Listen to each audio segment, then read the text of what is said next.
Boa noite, Brasil! Que alegria estar aqui com você hoje ao vivo, nesse nosso evento voltado para a galera dos tribunais, em especial a galera que está na assinatura conosco aí do SES.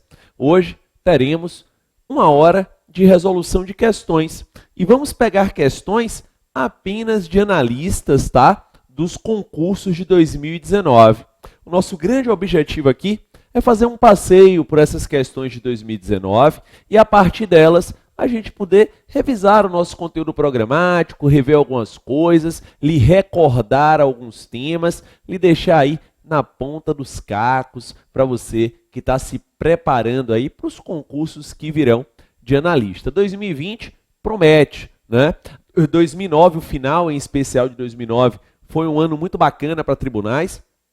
Muita gente dizia que 2009 não ia ter concurso, mas na seara de tribunais nós tivemos sim boas provas em 2009 e agora em 2020 teremos muita coisa bacana, teremos muita coisa boa em 2020. Então, o ano promete e você vai começar com o seu pé direito, revisando, rememorando temas da sua carreira de analistas, tá?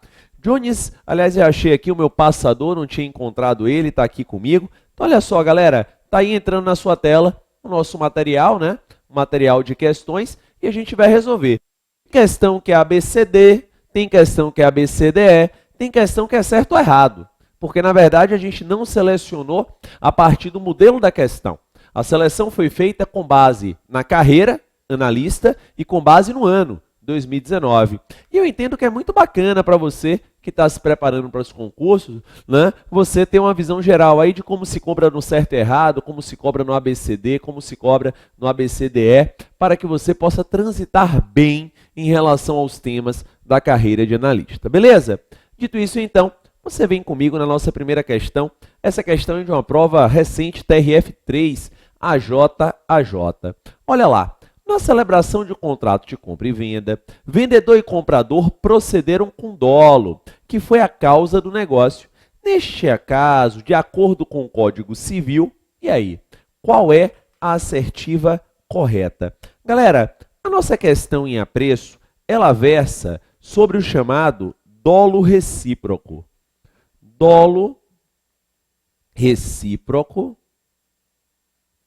que também é chamado de dolo bilateral e tem previsão especificamente no artigo 150 do nosso Código Civil. Dolo recíproco ou bilateral previsto lá no 150 do nosso Código Civil. Luciano, o que é que eu devo entender por este dolo recíproco? O que é que eu devo entender por este dolo bilateral? No dolo recíproco ou bilateral, ambas as partes agem com dolo, né? Então imagine que eu e você estamos a celebrar um contrato, tá? E nós dois estamos agindo com dolo. Eu estou tentando lhe induzir maliciosamente para que você pratique um ato contra a sua própria vontade e você está tentando me induzir maliciosamente para que eu pratique um ato contra a minha própria vontade. Então, temos aí estabelecido o dolo recíproco, temos aí estabelecido o dolo bilateral. A pergunta que se segue é: qual será a consequência jurídica deste dolo recíproco ou bilateral, né? Então, o que é que eu devo entender por consequência jurídica desse dolo recíproco ou bilateral? E o Código Civil no 150 nos responde. O dolo recíproco ou bilateral, ele é desprovido de consequência jurídica. Galera, o artigo 150 do Código Civil é muito claro em nos informar que esse dolo recíproco ou bilateral, ele não gerará nenhum tipo de consequência. Leia-se, ele não ocasionará nem a anulação do contrato e nem o pedido de perdas e danos, tá? Então, eu não vou ter nem anulação do ato e nem pedido de perdas e danos. Afinal, gente, no direito civil, nós temos uma grande máxima, segundo a qual ninguém poderá arguir a própria torpeza. Não dá para arguir a própria torpeza. Então, se eu agir com dolo perante você, não dá para eu tentar invalidar o negócio com base em seu dolo. Não é verdade? Então esse dolo recíproco bilateral não tem nenhuma consequência jurídica. Dito isso, vamos verificar as assertivas para buscar a correta. A linha A. Qualquer das partes poderá invocar o dolo da outra para anular o negócio, mas nenhuma delas poderá reclamar indenização. A assertiva está equivocada, né? Porque no dolo recíproco bilateral, nenhuma das partes poderá arguir o dolo. A linha B. Qualquer das partes poderá invocar o dolo da outra para anular o negócio ou reclamar indenização. A assertiva, novamente, está equivocada. A linha C. Nenhuma das partes poderá invocar o dolo da outra para anular o negócio ou reclamar indenização. Verdadeiro. É justamente o que nos sinaliza o artigo 150 do nosso Código Civil, tá? Assertiva verdadeira, tema que trabalhávamos há pouco. A linha D, qualquer das partes poderá invocar o dolo da outra para reclamar indenização, mas não para anular o negócio. A assertiva novamente está falsa, incorreta. A linha E, somente a parte mais prejudicada poderá invocar o dolo da outra para anular o negócio ou reclamar indenização. Assertiva, novamente equivocada, tá? Então, você assinala aí a letra C de casa, que é a nossa resposta da questão de número 1, uma questão do TRF da terceira região. Já vamos, então, avançando a uma nova questão. Vamos à nossa questão de número 2. Ricardo, maior de 16 anos de idade, não consegue, por causa permanente, exprimir a sua própria vontade. Neste caso, de acordo com o Código Civil, Ricardo é o quê? Mais uma questão de 2019, mais uma lá do TRF3 da terceira região, né? TRF da terceira região. Galera, olha só, a nossa questão, ela versa sobre o tema incapacidades, tá? E recorde comigo que quando eu falo do incapaz, hoje no Brasil, esse incapaz poderá ser absolutamente incapaz ou relativamente incapaz. Então, quando eu falo do incapaz, hoje no Brasil, ele pode ser absolutamente incapaz ou relativamente incapaz. O tema incapacidades, que está regulado aí nos artigos 3º e 4º, né? O absolutamente incapaz está no 3º, o relativamente incapaz está no 4º. O tema incapacidades, ele sofreu uma importante reforma legislativa através do EPD, Lei 13.146 de 2015, que é o nosso Estatuto da Pessoa com Deficiência. E o EPD, o Estatuto da Pessoa com Deficiência, ele veio para o Brasil, na verdade, para sanar, né, corrigir um equívoco legislativo histórico, tá? Qual equívoco histórico, Luciano? Perceba, historicamente no Brasil, nós tínhamos e realizávamos uma indevida confusão conceitual. Como assim nós realizávamos uma indevida confusão conceitual, Luciano? Nós, equivocadamente no Brasil, achávamos que todo deficiente era incapaz. Nós acreditávamos no Brasil que todo deficiente era incapaz. E isso era um equívoco histórico. O Brasil, então, se tornou signatário de uma convenção internacional, o Estatuto da Pessoa com Deficiência, né, que foi gerado dessa convenção internacional lá em Nova York. E nessa convenção internacional, o Brasil comprometeu-se a sanar esse equívoco legislativo, a resolver essa questão legislativa. E para solucionar, veio o EPD, a Lei 13.146 de 2015, o Estatuto da Pessoa com Deficiência, que alguns autores preferem chamar de LBI, Lei Brasileira de Inclusão. E qual é a ideia do EPD? Qual é a ideia da LBI, gente? A ideia é simples. Deficiência não é sinônimo de incapacidade. A ideia é essa. Deficiência não é sinônimo de incapacidade. Dizer que alguém é deficiente não quer significar que esse alguém seja incapaz.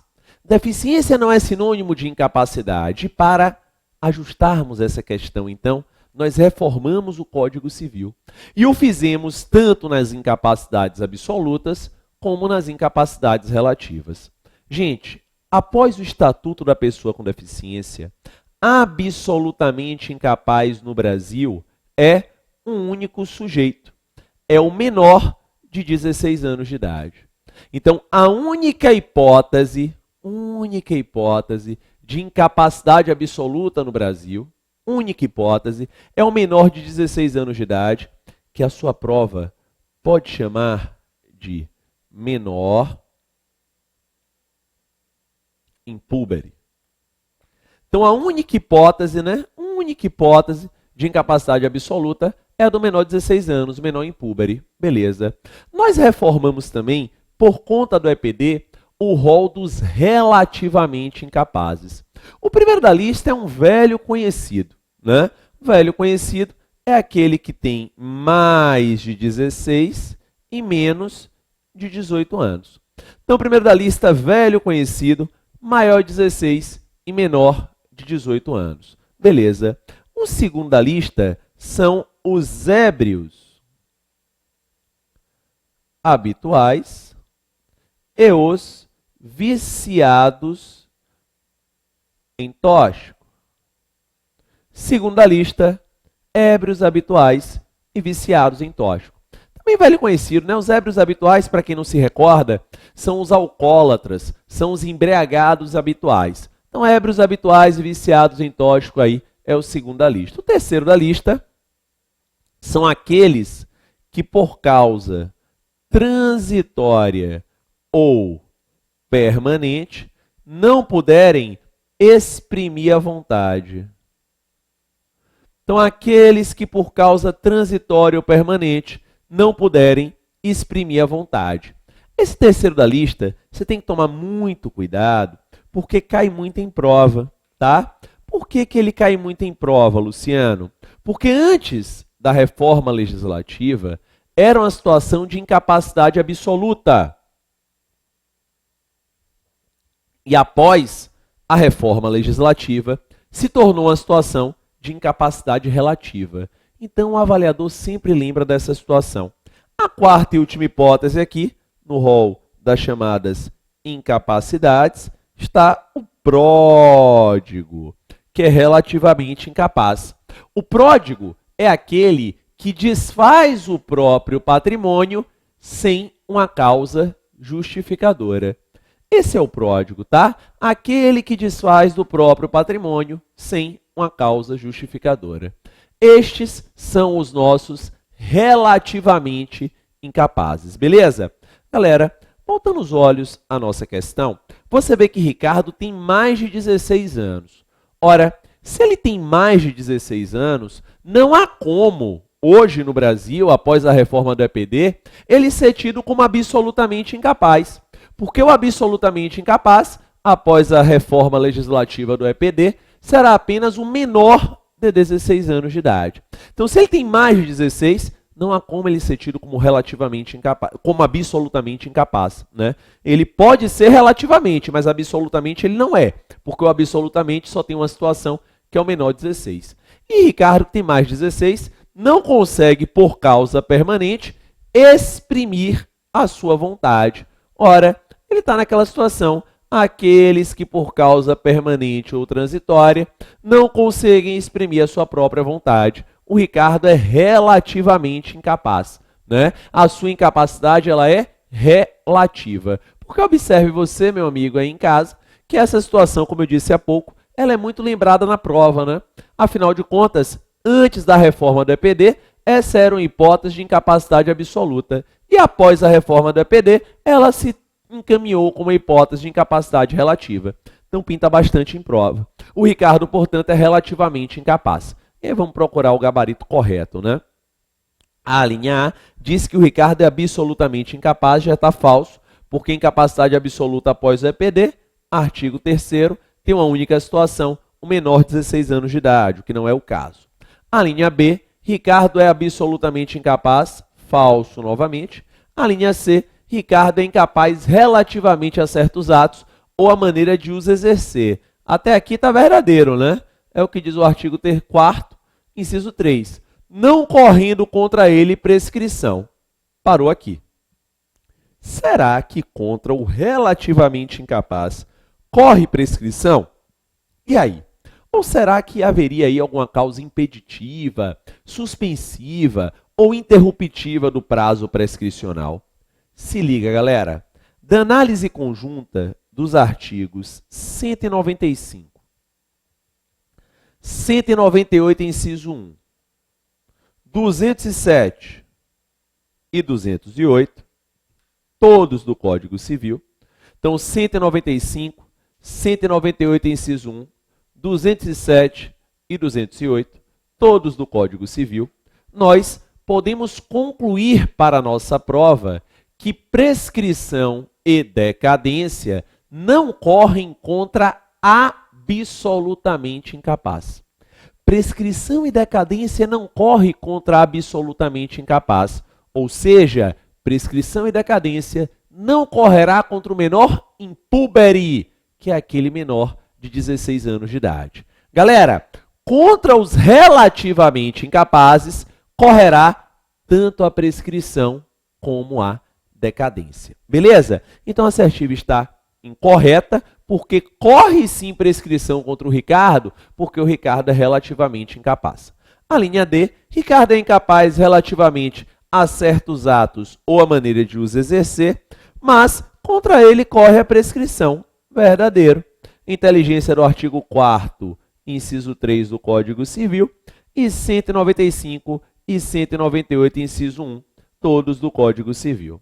A linha E, Ricardo não é incapaz absolutamente ou relativamente, mas contra ele corre a prescrição. Falso, porque vimos aí, verificamos que ele é relativamente incapaz. Então, na questão de número 2, você marcou a letra D de dado, e você já vem comigo na questão de número 3. TRF3, seguimos nela aí, né? Luciano, empregado da XPTO, Carretos e Mudanças LTDA, dirigiu o caminhão da empresa a fim de realizar a mudança de determinado cliente. Quando, por imperícia e imprudência, atropelou Renata, que sofreu, por conta do acidente, lesões corporais graves. Nesse caso, de acordo com o Código Civil, a empresa XPTO responde de qual maneira? Meus amigos, estamos aqui a debater uma situação de responsabilidade civil por ato de terceiro. Responsabilidade civil por ato de terceiro. Olha só, a responsabilidade civil por ato de terceiro é uma responsabilidade civil indireta,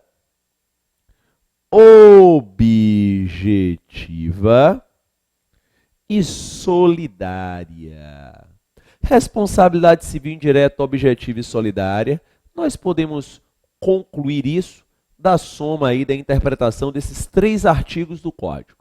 932, 933 e 942. 932, 933 e 942, todos do Código Civil.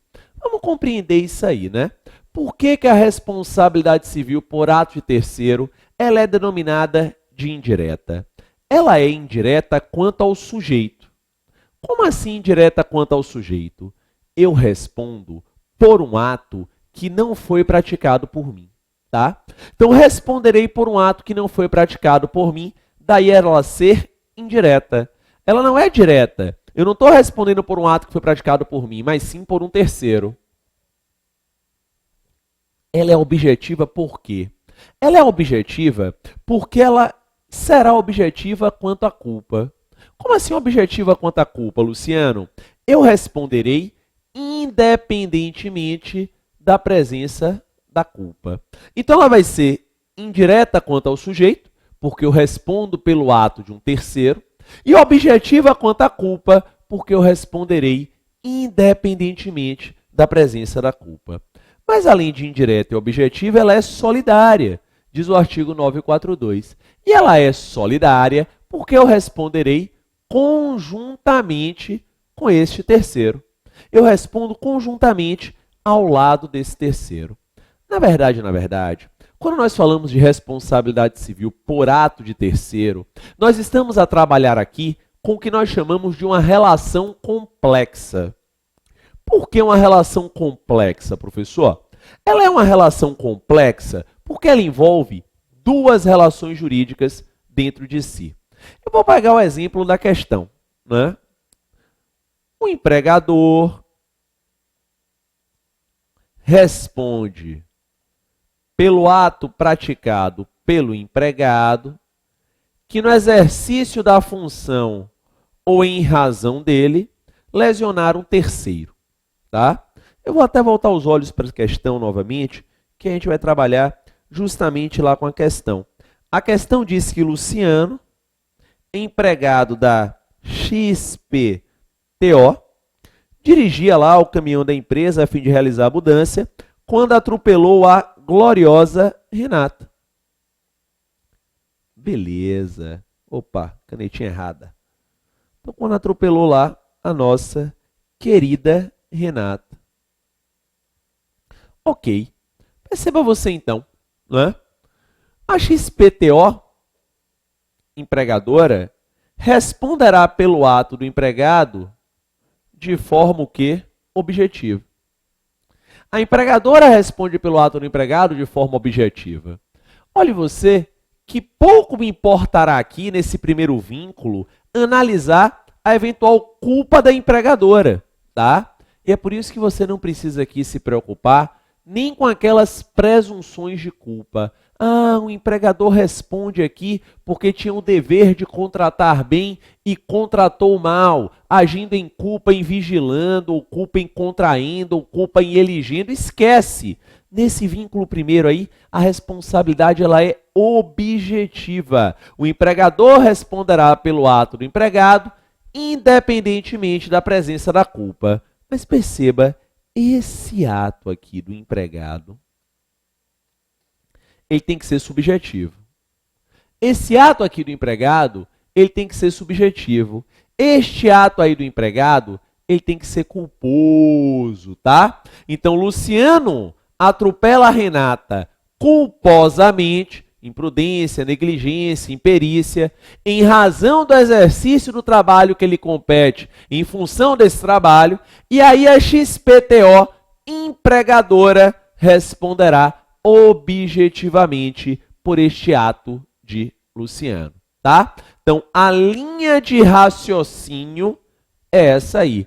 E essa linha vale para todas as situações do artigo 932.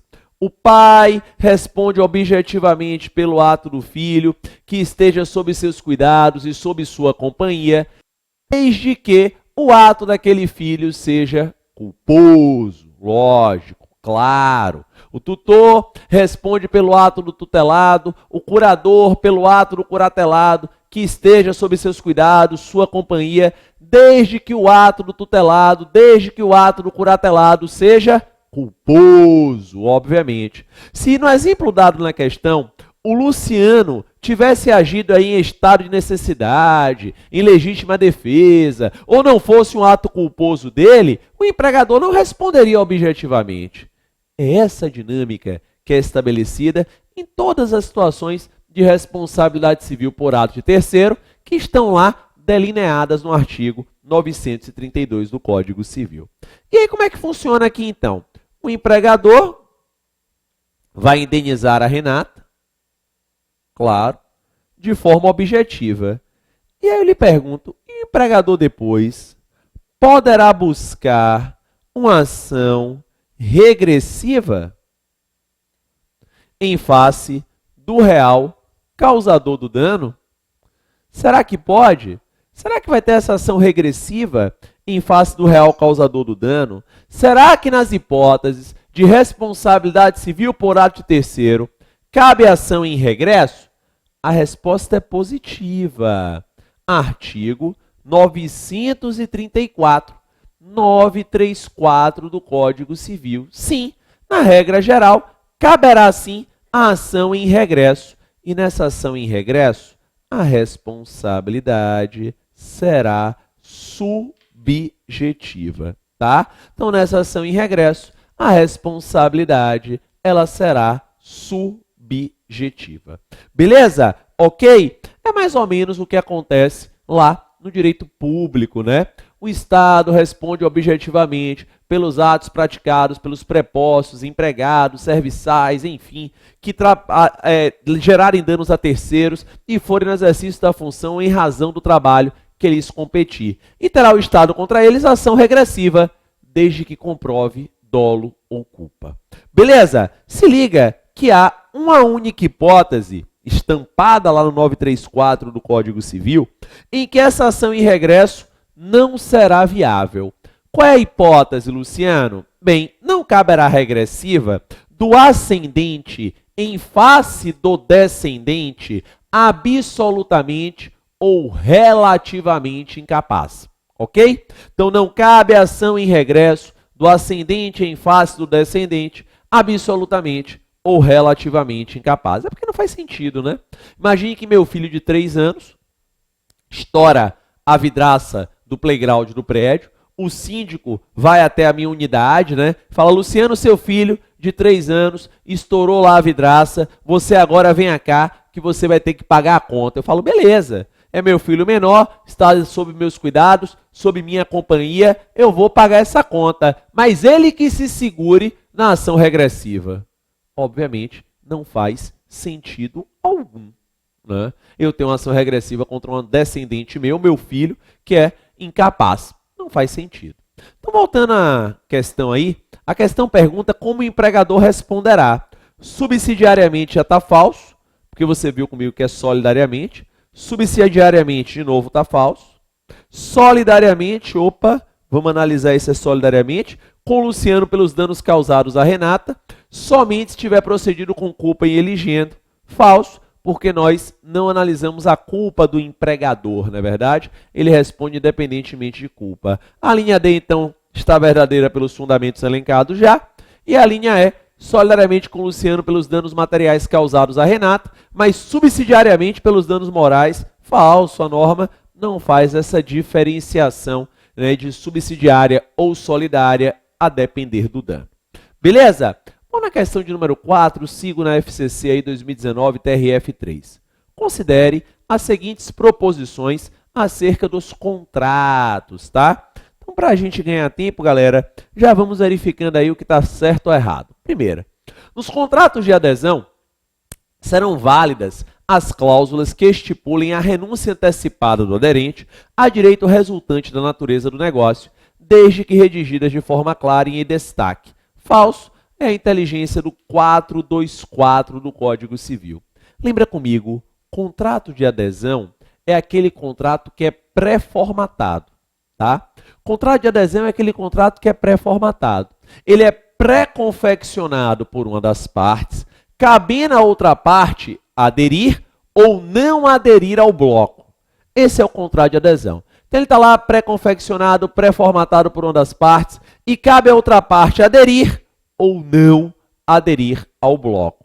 Veja, geralmente quem redige o contrato por adesão é a parte mais forte do vínculo. Lógico, claro.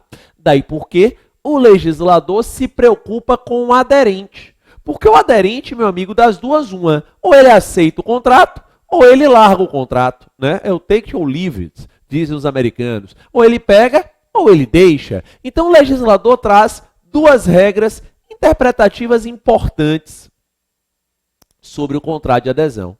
Estão estampadas nos artigos 423 e 424, ambas do Código Civil. Começo lá com 423 do Código Civil. O 423, o nosso Código Civil, ele nos narra, galera, que no contrato de adesão, as cláusulas ambíguas ou contraditórias serão interpretadas pro aderente. Cláusula ambígua ou contraditória será interpretada pro aderente. Qual é o pensamento do legislador? Ora, se o aderente não redigiu o contrato, que ele pelo menos tenha o benefício da dúvida, que as cláusulas ambíguas, as cláusulas contraditórias, ao menos, sejam interpretadas ao seu favor. Lógico. A outra regra é aquela que diz que é nula a renúncia antecipada a direito do aderente colocada em contrato por adesão. Claro, trata-se de uma conduta que gerará nulidade. Obviamente, imagine você que o sujeito lá redigirá o contrato sozinho, imagine se ele, o mais forte da relação, pudesse colocar ali várias renúncias ao direito da contraparte. Ele ia sair colocando várias renúncias. Não dá. Então é nula a renúncia antecipada a direito em contrato lá do aderente, tá? Então a assertiva está falsa, vamos para a linha 2, assertiva 2. É vedado em qualquer hipótese celebrar contrato que tem objeto herança de pessoa viva. Verdadeiro. Artigo 426 do Código Civil é a chamada vedação à pacta de Corvina. Vedação à pacta de Corvina. Qual é a ideia aí, galera? A ideia é que você não pode contratar sobre herança de pessoa viva, porque isso ocasionará, meus amigos, isso gerará o estímulo ao homicídio, né? Imagine você que eu vou me matricular em determinada faculdade ou curso, e aí, como eu estou pedindo lá um financiamento junto à instituição, me exigem garantia. A exemplo de um fiador, né? Eu falo, não precisa da garantia. Veja, minha mãe está idosa, eu sou filho único, ela vai morrer mais cedo ou mais tarde, e eu vou receber a herança inteira, tá? Então, aqui a gente faz o contrato e coloca uma cláusulazinha de garantia sobre a futura herança de minha mãe. Não dá. Vai dar só uma pacta de Corvina. A explicação é óbvia aqui, né? Acaso eu não pagasse o curso, o sujeito ia querer matar minha mãe, para que eu recebesse a herança, ele recebesse o dinheiro. Então é nula a contratação sobre herança de pessoa viva, afinal de contas, violará, meus amigos, gerará a violação de uma regra de ordem ética, tá? Item 3. Considera-se celebrado o contrato no lugar em que foi aceito, se diverso daquele em que foi proposto. Falso. No direito interno brasileiro, artigo 435 do Código Civil, o contrato reputa-se celebrado no local em que ele foi proposto. Então, o contrato reputa-se celebrado no local em que ele foi proposto. Professor, por que você falou de direito interno brasileiro? É porque para os contratos internacionais, a regra é diferente. Está no artigo 9º, parágrafo 2º da LINDB. O artigo 9º, parágrafo 2º da LINDB, nos aponta que a obrigação resultante de contrato vai reputar-se constituída onde residir o proponente. E essa regra aí da residência do proponente se aplicará a contratos internacionais. Beleza. Então, para ficar bem claro, galera, acaso seja um contrato nacional, ele se reputará formado no local em que ele for proposto. Acaso seja um contrato internacional, ele vai se reputar formado onde residir o proponente. Item 4. Se o contrato for aleatório, por se referir a coisas existentes, mas expostas a risco assumida pelo adquirente, o alienante terá direito de todo o preço, mesmo que a coisa já não existisse no dia do contrato. Verdadeiro. Você está diante aqui de uma compra e venda de uma coisa futura com assunção de risco por parte do adquirente. É o artigo 458 do Código Civil, aquilo que a doutrina denomina de contrato esperança, né? Então, um exemplo que o livro dá, imagine que eu contratei um pescador para que ele realizasse um lançamento de rede. E o meu contrato com ele foi o seguinte, ó, você vai lançar a rede e o que vier no peixe é meu. Tá? Eu estou contratando aqui uma esperança, o que vier lá na rede é meu. Estou contratando uma esperança. É possível que ele lance a rede e não venha nada. Vou ter que pagar. Né? A não ser que ele tenha agido, obviamente, com dolo, culpa, me levado em um local lá que não tem peixe nunca.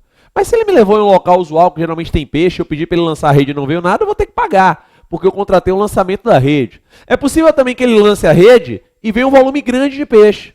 E aí eu não vou dever nada mais, eu vou pagar só o lançamento da rede. Não tem problema algum.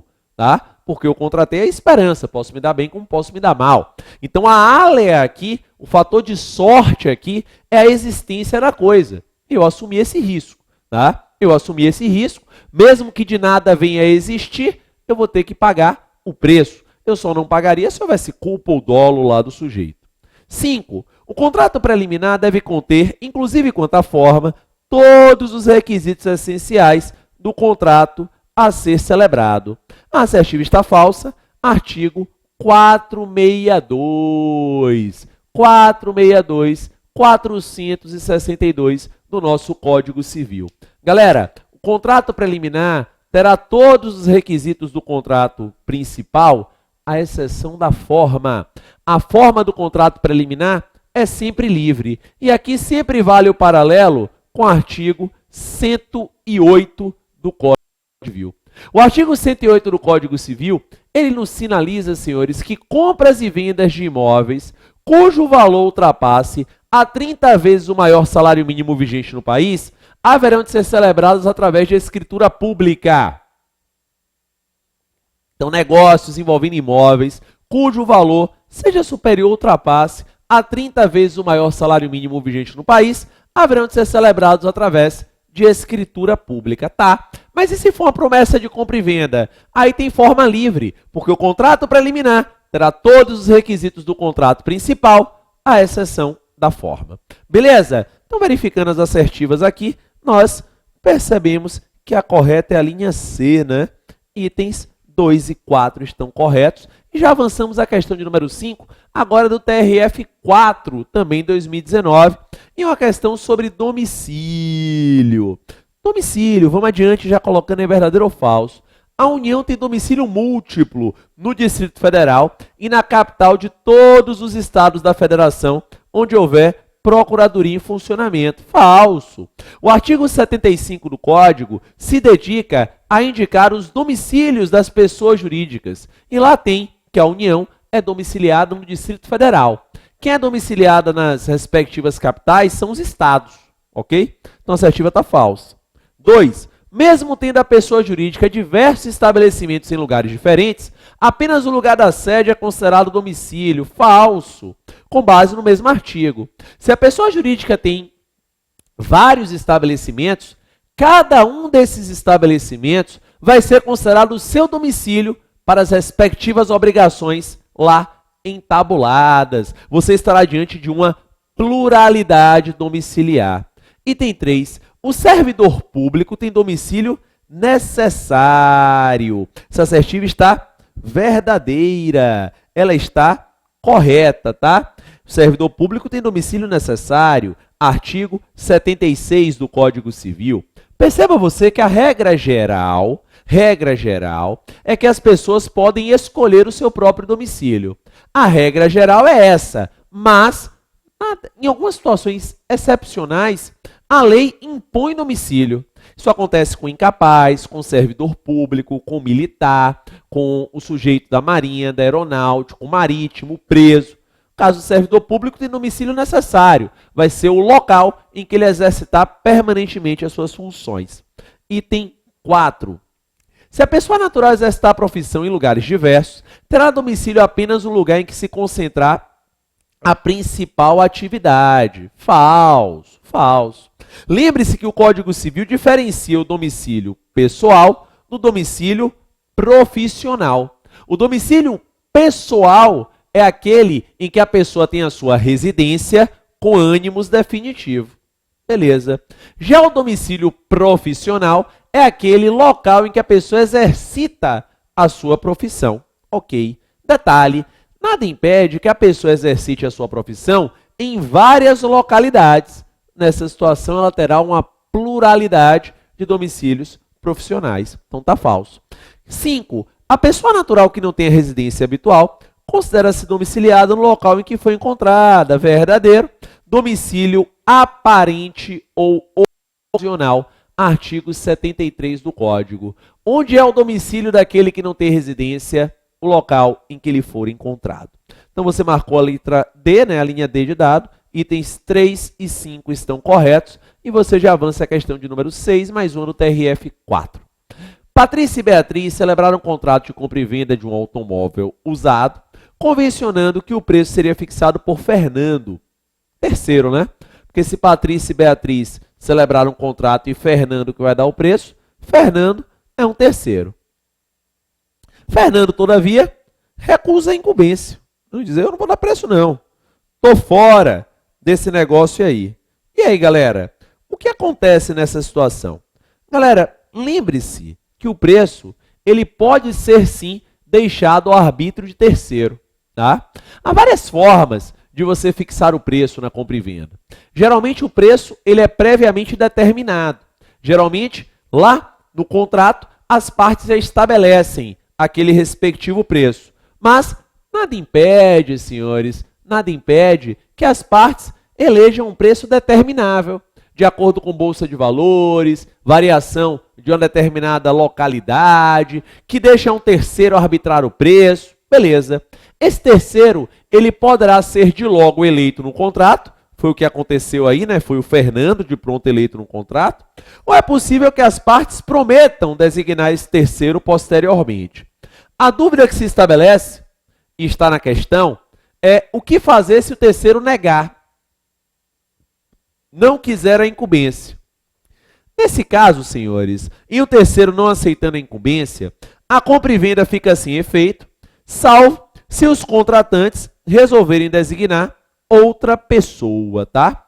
Então vamos lá, a linha A é nula, a compra e venda falso, porque ela não é nula.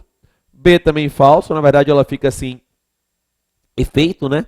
A linha C era válida na ocasião da celebração, mas a recusa de Fernando tornou inválida, falso, né? Porque na verdade tornou sem efeito. A linha D é válido, mas ficará sem efeito por conta da recusa de Fernando, salvo se Patrícia e Beatriz designarem outra pessoa para fixar o preço. Verdadeiro, artigo 485. A linha E é juridicamente inexistente, está falso, porque a hipótese não é de inexistência. E aí vamos avançando. Vamos à nossa questão de número 7, mais uma do TRF4. Comete abuso de direito. Abuso de direito, galera, que sua prova pode chamar também de ato emulativo. O titular de um direito que, ao exercê-lo, excede manifestamente os limites impostos pelo seu fim econômico ou social, pela boa-fé ou pelos bons costumes. Para o Código Civil, o abuso de direito constitui um ato que?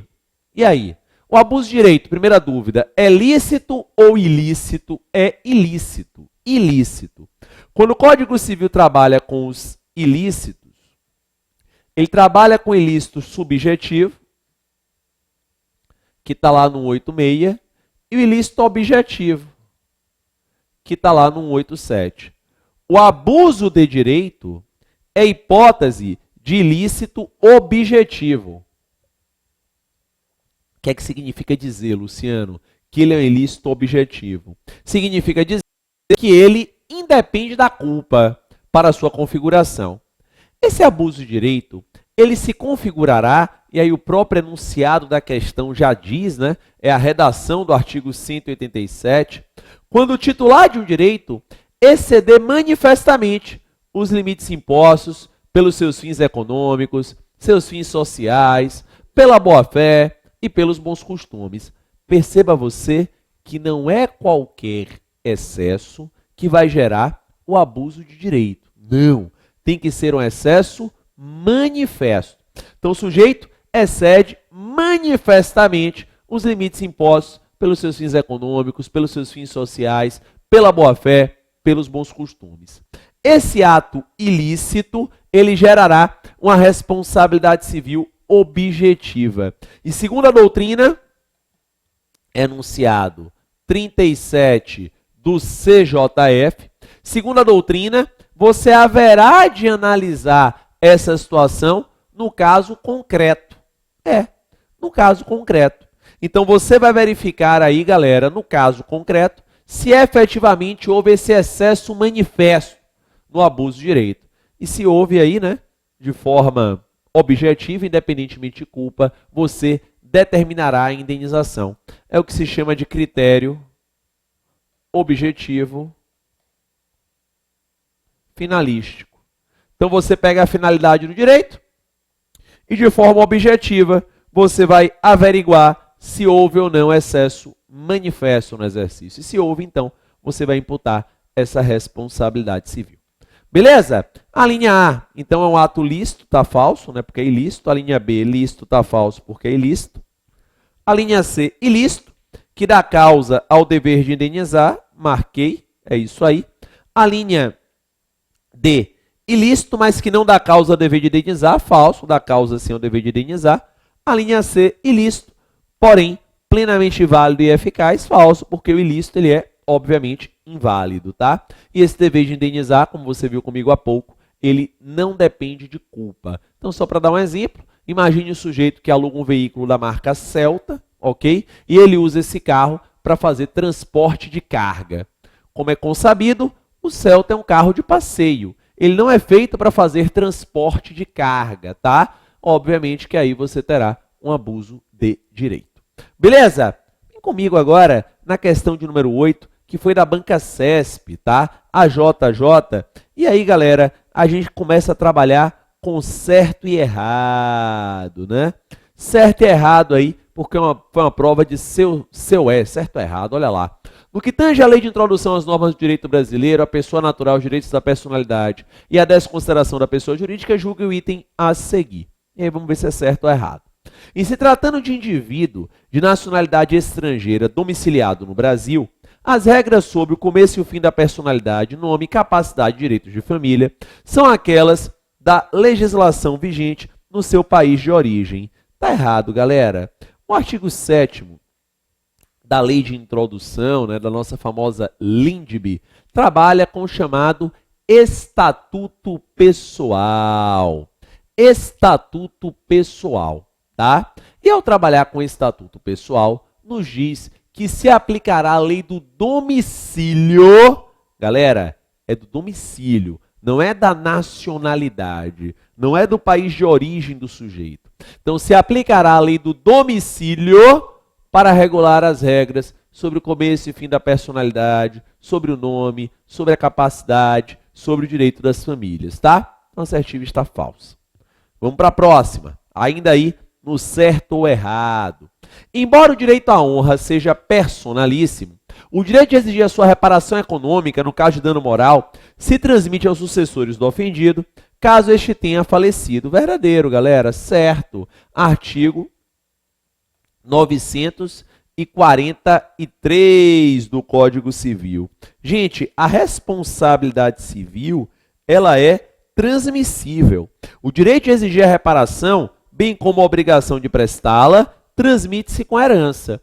O direito de exigir a reparação se transmite sem limites, né? Vai se transmitir sem limites. Beleza. Agora, o direito ali, o dever, perdão, de indenizar, obviamente que ele vai se transmitir nas forças da herança, né? Artigo 1782.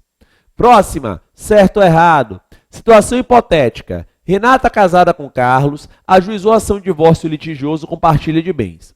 Na instrução do processo, ela demonstrou que bens pessoais do seu cônjuge haviam sido indevidamente ocultados no patrimônio da pessoa jurídica, da qual Carlos era sócio administrador. Aí vem a assertiva.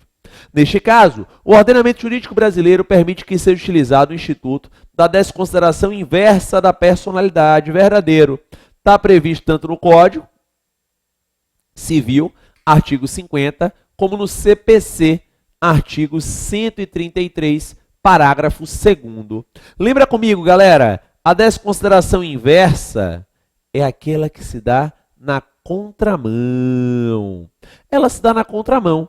Ela sai da pessoa física para atingir a pessoa jurídica. Então, ela vai sair da pessoa física para atingir a pessoa jurídica.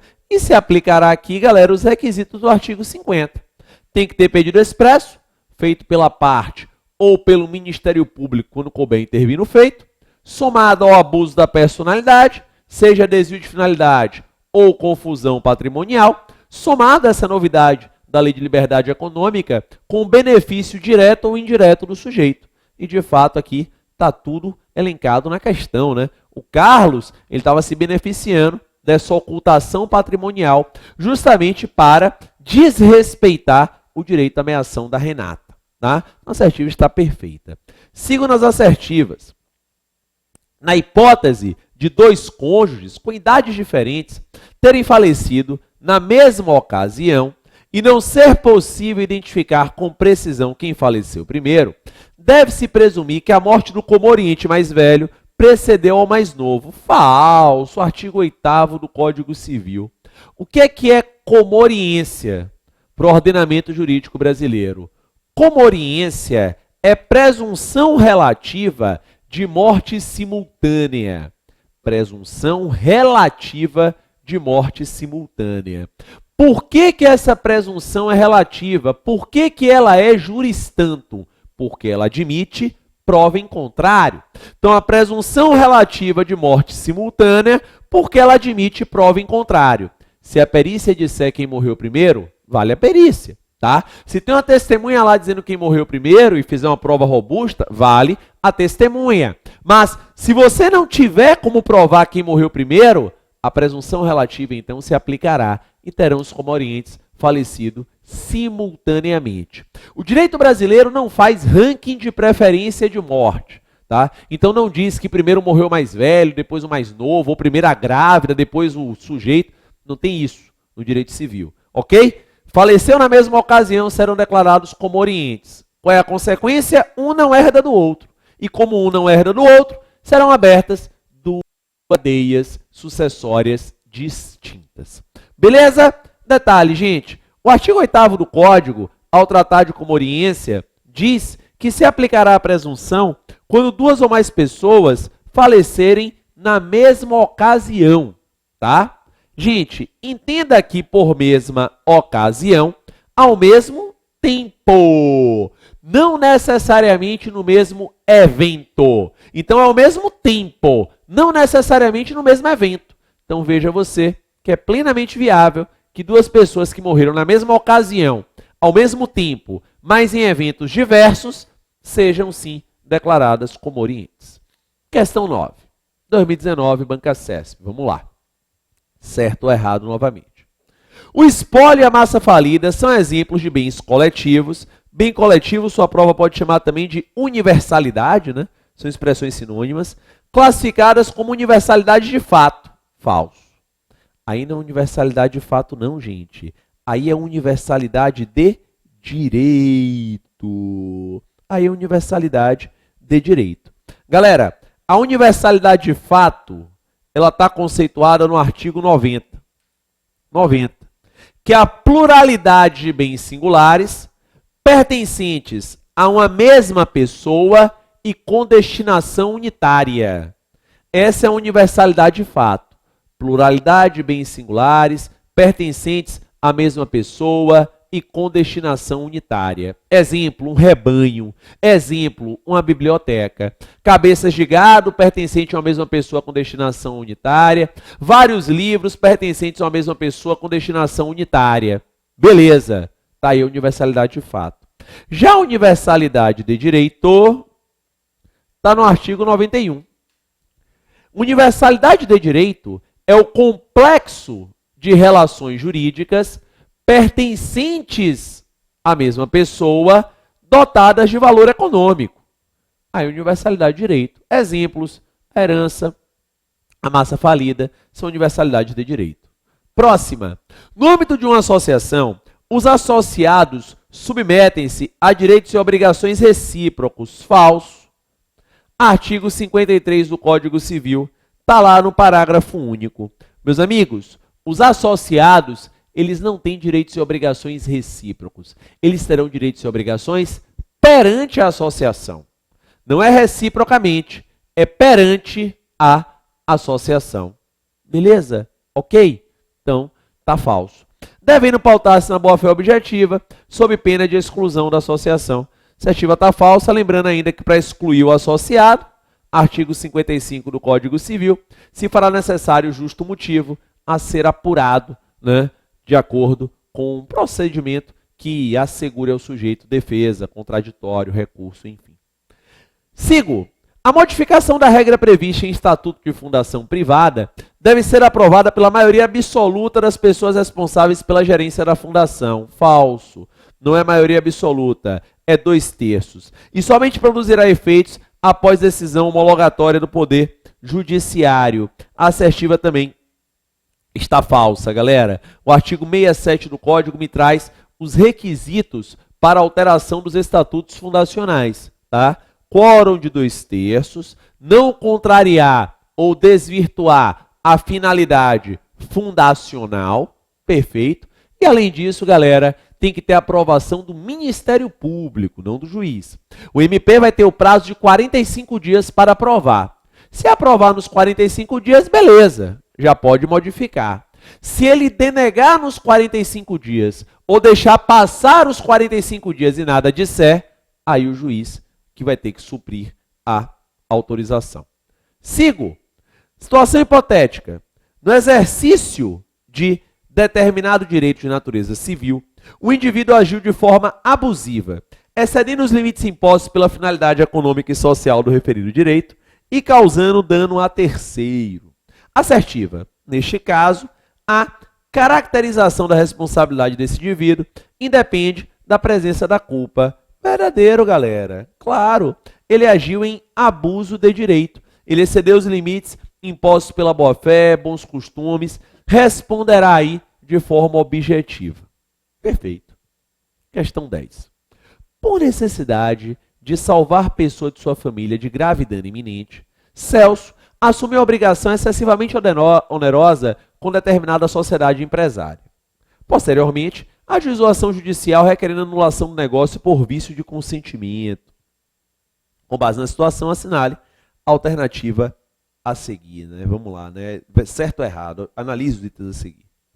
Anulação do referido negócio jurídico depende da demonstração que a sociedade empresária tinha conhecimento da situação de grave risco vivenciada por Celso. E aí, galera? A assertiva, vivenciada pelo familiar de Celso, perdão. A assertiva está verdadeira ou falsa? Verdadeira. Artigo 156 do Código. Gente, a questão, ela está trabalhando aí com o chamado estado de perigo, tá? Estado de perigo. Quando é que se configura o estado de perigo?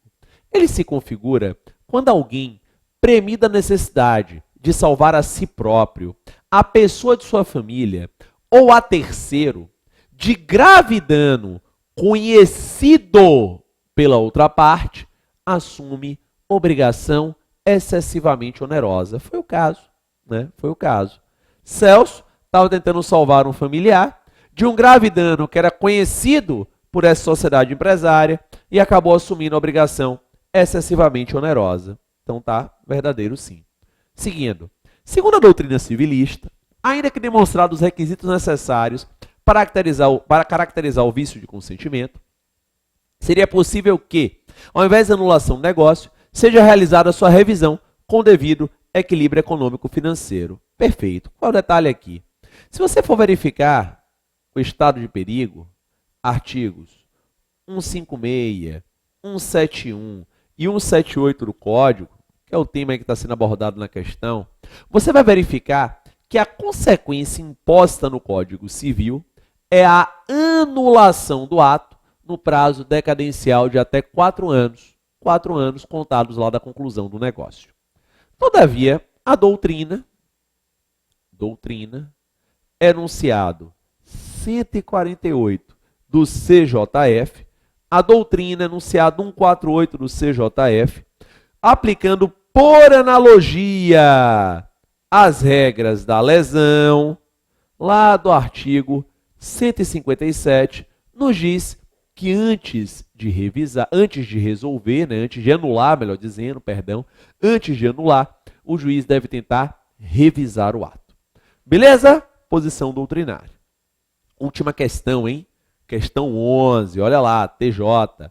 Certo ou errado? De acordo com o Código Civil, a extinção de um contrato, em razão da ocorrência da situação prevista em cláusula resolutiva expressa, depende de pronunciamento judicial para que possa produzir seus regulares efeitos. Falso. O artigo 475 do Código e o 474, né, nos faz essa diferenciação. Se o contrato tem uma cláusula resolutória expressa, a resolução se operará de pleno direito. Eu não vou depender de nenhum tipo aqui de autorização, notificação, nada disso. Agora, se o contrato não tiver uma cláusula resolutória expressa, aí, meu amigo, a resolução do contrato demandará uma interpelação judicial. Sigo. Haja vista a boa-fé objetiva, o segurado possui o dever de informar a ocorrência de sinistro ao segurador, logo que tomar conhecimento desse fato e adotar as medidas necessárias para mitigar suas consequências, sob pena de perder o direito a indenização. A assertiva está perfeita. Verdadeira é o chamado dever de mitigar as próprias perdas. Duty to mitigate the all loss, tá? Que é uma decorrência da nossa ideia de abuso de direito.